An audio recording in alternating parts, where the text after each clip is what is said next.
יש זוגות שנמצאים במקום שנקרא זוגיות מותכת. הכוונה היא שהם צמודים מדי עד כדי כך שהם מרגישים שהם חייבים להסכים על הכל.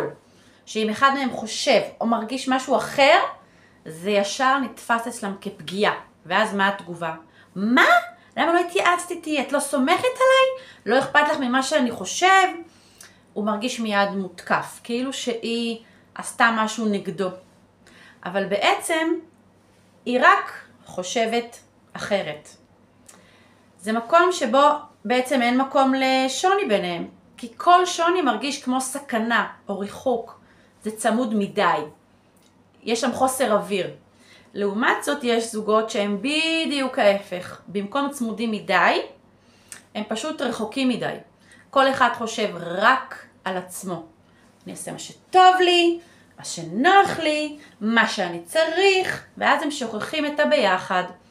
למשל, נגיד שהיא שואלת אותו בערב, אומרת לו, רציתי לשתף אותך במשהו שקרה לי בעבודה, והוא יענה, תשמעי, אין לי ראש לזה עכשיו, אני חייב רגע שקט. אבל זה קורה, זה יכול לקרות, אבל אם זה קורה שוב ושוב ושוב, שהוא עסוק בעצמו והיא עסוקה בעצמה, אין חיבור, אין רגישות, זה מנותק מדי. מה שהמובחנות מלמדת זה משהו אחר לגמרי. זה איך להישאר את בעצמך, אבל לא לבד. איך להביע את הדעה שלך, את הרגש שלך, בלי לפחד שזה יפגע, בלי לפגוע גם. איך ליצור קשר עם מקום לשני הצדדים. כמו שני בני זוג בעצם שיושבים נגיד לדבר בערב.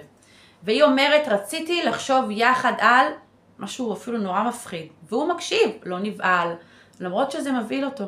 כי הוא לא מרגיש מאוים. הוא מבין שהיא לא נגדו. היא פשוט אדם אחר, עם מחשבות אחרות. וגם הוא אומר לגמרי מה הוא חושב. ורק ככה הם מצליחים להישאר שניים, אבל מחוברים. הבנתם את ההבדל? זה המובחנות.